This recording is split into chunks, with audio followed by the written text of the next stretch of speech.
என் அன்பு சகோதர சகோதரிகளே, ஆண்டவராகிய இயேசு கிறிஸ்துவின் நாமத்தில் என் அன்பின் வாழ்த்துக்கள். இன்றைய முத்து என்னும் இந்த சிறிய தியானத்தின் மூலமாய் உங்களை சந்திப்பதிலே நான் அதிக மகிழ்ச்சி அடைகிறேன். இன்றைக்கும் ஏசாயா தீர்க்கனுடைய இரண்டாவது பார்வையை குறித்து உங்களோடு நான் சொல்ல விரும்புகிறேன்.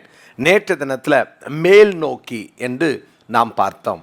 எப்போதும் அவரை நோக்கி பார்க்கிற ஒரு முகம் தேவை. ஏசாயா உன்னதமும் உயரமுமான சிங்காசனத்தில் வீற்றிருக்கிறவரை நோக்கி பார்த்தான். அப்போ மேல் நோக்கி பார்க்கிற அனுபவம், தேவனுடைய சமூகத்துக்கு போகும்போதெல்லாம் அவரை நோக்குகிற அனுபவம் இருந்தால் மாத்திரம்தான் நம்முடைய வாழ்க்கையிலே நாம் அவர் யார் என்றும் நாம் யார் என்றும் அறிந்து கொள்ளலாம். ஆனால் அடுத்தது ஏசாயா தேவனை நோக்கி பார்த்ததினால் அவருக்கு அடுத்த இன்னொரு பார்வையும் கிடைத்தது. அது என்ன தெரியுமா?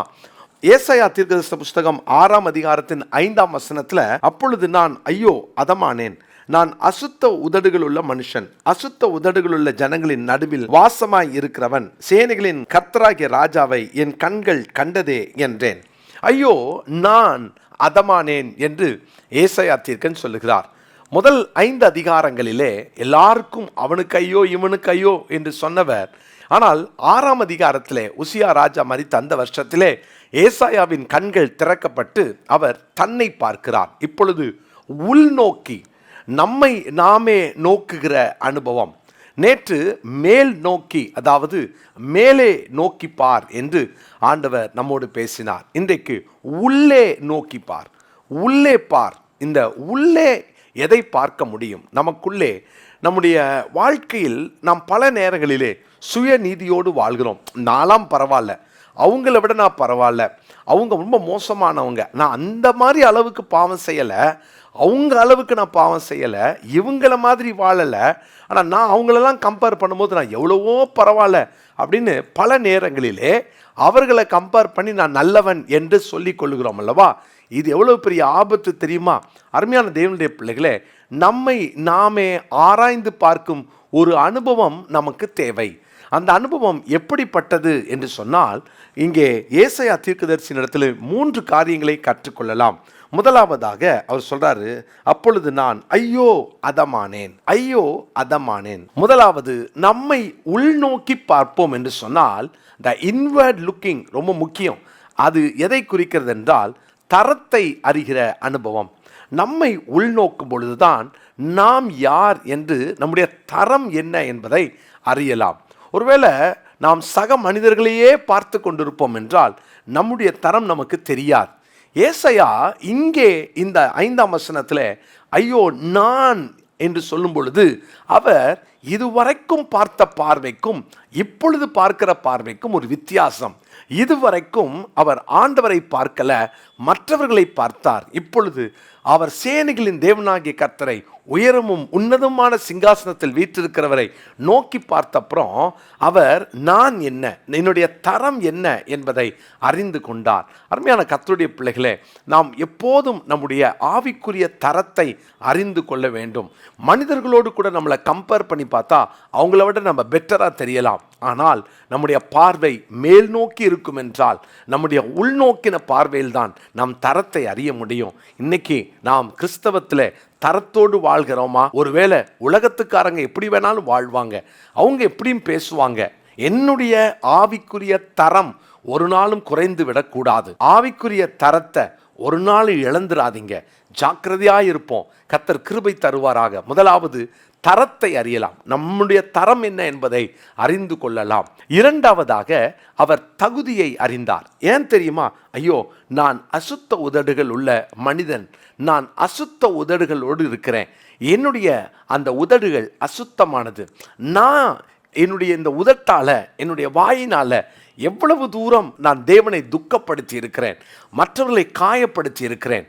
பிரியமானவர்களே, நம்முடைய தரத்தை மாத்திரமல்ல, நம்முடைய தகுதியையும் அறிந்து கொள்ளலாம். யோசித்து பார்த்துருக்கீங்களா? என்னைக்காவது ஆண்டுடைய சமூகத்துக்கு போகும்போதெல்லாம் நம்முடைய தகுதியின்மையை யோசித்து பார்த்துருக்கிறோமா? நம்முடைய தகுதி தேவனால் உண்டாயிருக்க வேண்டும். ஒருவேளை நான் யார் தெரியுமா? வாரத்துக்கு 2 முறை உபவாசிக்கிறேன், நான் எவ்வளோ நேரம் பைபிள் படிக்கிறேன்னு தெரியுமா, எவ்வளோ நேரம் ஜெபம் பண்ணுறேன்னு தெரியுமான்னு சொல்லி நான் செய்கிற எதையோ ஒன்றை என்னுடைய தகுதியாய் நான் நினைப்பேன் என்றால் உண்மையில் நான் இன்னும் கர்த்தரை பார்க்கலன்னு அர்த்தம். கர்த்தரை பார்க்க தெரிந்த ஒருவருக்கு தான் நான் எவ்வளவு என்ன தகுதியோடு வாழ்கிறேன் என்பது தெரியும். அந்த தகுதி தான் நான் என்னை உள்நோக்கி பார்க்கும் பொழுது தான் அந்த தகுதியை அறிய முடியும், இன்னும் தாழ்த்த முடியும். பிரியமான தேவனுடைய பிள்ளைகளே, எப்போதும் தேவ சமூகத்துக்கு போகும்போதெல்லாம் இன்னும் தாழ்த்தி நம்முடைய அந்த தகுதியின்மையை யோசிப்போம். நம்மெல்லாம் தேவனுடைய சமூகத்துக்கு போக, நம்மெல்லாம் அங்கே போய் அவருடைய கிருபாசன தண்டையிலே நாம் போய் அவரை சந்திக்க என்ன தகுதியும் கிடையாது. கிருபையாய் அவருடைய பரிசுத்த இரத்தத்தினால் எனக்கு சம்பாதித்து கொடுத்த அந்த தகுதியை எப்போதும் நினைத்து உணர்ந்து நன்றி உள்ளவர்களாக வாழ்வோம்.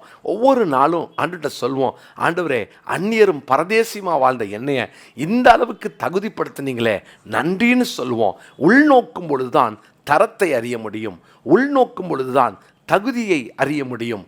மூன்றாவது, உள்நோக்கும் பொழுதுதான் இங்கே அவர் சொல்லுகிறார், அசுத்த உதடுகளுள்ள ஜனங்களின் நடுவில் வாசமாய் இருக்கிறேன். தவறை அறிந்து கொள்ள முடியும். மூன்றாவது, தவறை அறிந்து கொள்ள முடியும். நான் யாரோடு வாசமாய் இருக்கிறேன், நான் யார் கூட மிங்கிளாய் இருக்கிறேன், யார் கூட நான் ஐக்கியமாக இருக்கிறேன். துன்மார்க்கருடைய ஆலோசனை நடவாமல், இல்லையா, பாவிகளுடைய வழியில் நில்லாமல், பரியாசக்காரன் அவன் உதட்டை பயன்படுத்துகிறான், வாயை பயன்படுத்துகிறான், அவன் உட்காரும் இடத்திலே நான் உட்காருகிறேன் அல்லவா. அப்போ ஆண்டவர் நோ சொல்கிறாரே. அப்போ இவ்வளவு நாள் நம்ம எப்படி வாழ்றோம்? தவற உணர முடியுதா? ஒருவேளை ஆண்டவருடைய பிள்ளைகளாகிய நீங்களும் நானும் மற்றவர்கள் தவறு எனக்கு பெரிதாய் தெரிகிறது, நான் செய்கிற தவறு எனக்கு தெரியல அப்படின்னா இன்னும் மேல் நோக்கி பார்க்கலன்னு அர்த்தம். அதாவது இன்னும் சேனைகளின் தேவனாகிய கர்த்தரை நம்ம பார்க்க அறியாததுனால தான், பார்க்க பழகாததுனால தான், மற்றவர்களே பார்த்து நான் ஓகேன்னு சொல்கிறதுனால தான் இன்னும் நம் தவறு நம்ம கண்களுக்கு தெரியலை. மற்றவங்களாம் மோசமானவங்களாக பார்க்குறோம், சுயநீதியோடு கூட வாழ்கிறோம். ஆனால் நம்முடைய கண்களை ஏறிட்டு அவரை பார்த்தால் தரத்தை அறியலாம், நம்முடைய தரத்தை அறியலாம். இரண்டாவது, நம்முடைய தகுதியை அறியலாம். மூன்றாவது, நம்முடைய தவறை அறியலாம். ஒரு மனிதன் தன்னுடைய தவறை அறிந்து உணர்ந்துட்டா, நான் பாவம் செய்கிறேன், என் வாழ்க்கையில் இந்த குறை இருக்குன்னு சொல்லி அதை அறிந்து உணர்ந்துட்டா தேவனோடு கூட நம்ம மறுபடியும் ஒப்புரவாகலாமே. கர்த்தருடைய பிள்ளைகள், இந்த வார்த்தையை கேட்குறவங்க வாழ்க்கையில் என்னென்ன தவறை ஆண்டவர் சுட்டி காட்டுறாரோ அதை சரி செய்வோம், அதை ஒப்புக்கொள்வோம், அதை அறிக்கை செய்வோம், அதை விட்டு விடுவோம். ஆண்டவருக்காக ஒரு புதிய வாழ்க்கை வாழ்வோம். ஏசாயா முதல் 5 அதிகாரத்தில் இருந்த அவருடைய ஊழியம் வேறு. ஆனால் 6ஆம் அதிகாரத்தில் மேல் நோக்கி பார்த்தார், தேவன் யார் என்பதை அறிந்தார்.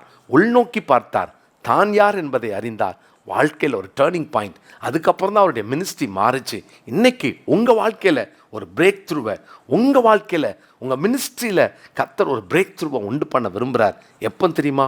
உள்நோக்கி பார்க்கிற ஒரு நல்ல அனுபவத்தை கர்த்தர் நமக்கு தருவாராக. இந்த நாளிலும் மனப்பாட வசனமாக 1 கொரிந்தியர் 10ஆம் அதிகாரம் 23வது வசனத்தை நாம் குறித்து கொள்வோம். 1 கொரிந்தியர் 10:23. எல்லாவற்றையும் அனுபவிக்க எனக்கு அதிகாரம் உண்டு, ஆகிலும் எல்லாம் தகுதியாயிராது. எல்லாவற்றையும் அனுபவிக்க எனக்கு அதிகாரம் உண்டு, ஆகிலும் எல்லாம் பக்தி விருத்தியை உண்டாக்காது. ஜெபம் பண்ணலாமா? நல்ல தகப்பனே, நாங்கள் மேல் நோக்கி பார்த்து உம்மை அறிந்து கொள்ளவும், உள்நோக்கி பார்த்து எங்களை அறிந்து கொள்ளவும், எங்களை அறியும் பொழுது எங்கள் தரம் என்ன, எங்கள் தகுதி என்ன, எங்களுக்குள் இருக்கிற அந்த தவறு என்ன என்பதை நாங்கள் அறிந்து உணர்ந்து எங்கள் வாழ்க்கையை மாற்றிக்கொள்ளவும் எங்களை அர்ப்பணிக்கிறோம். ஆண்டவரே, நீர் கொடுத்த இந்த வார்த்தைக்காக நன்றி செலுத்துகிறோம். ஒவ்வொரு நாளும் எங்களை ஆராய்ந்து, எங்களை நாங்கள் பரிசோதித்து, எங்களை நாங்கள் சீர்படுத்தி கொள்ள எங்களை ஒப்புக் கொடுக்கிறோம். இந்த நாளில் இந்த வார்த்தையை கேட்டு அன்றை உள்நோக்கி பார்த்து தங்கள் தவறுக்காய் மனம் வருந்துகிற ஒவ்வொருவரையும் கர்த்தர் குணமாக்கும், அவர்களை மன்னியும், அவர்களை பரிசுத்தப்படுத்தும். உடைய கிருபைக்குள் ஒப்புக் கொடுக்கிறேன். இயேசுவின் நாமத்தில் ஜெபிக்கிறோம் நல்ல பிதாவே, ஆமென்.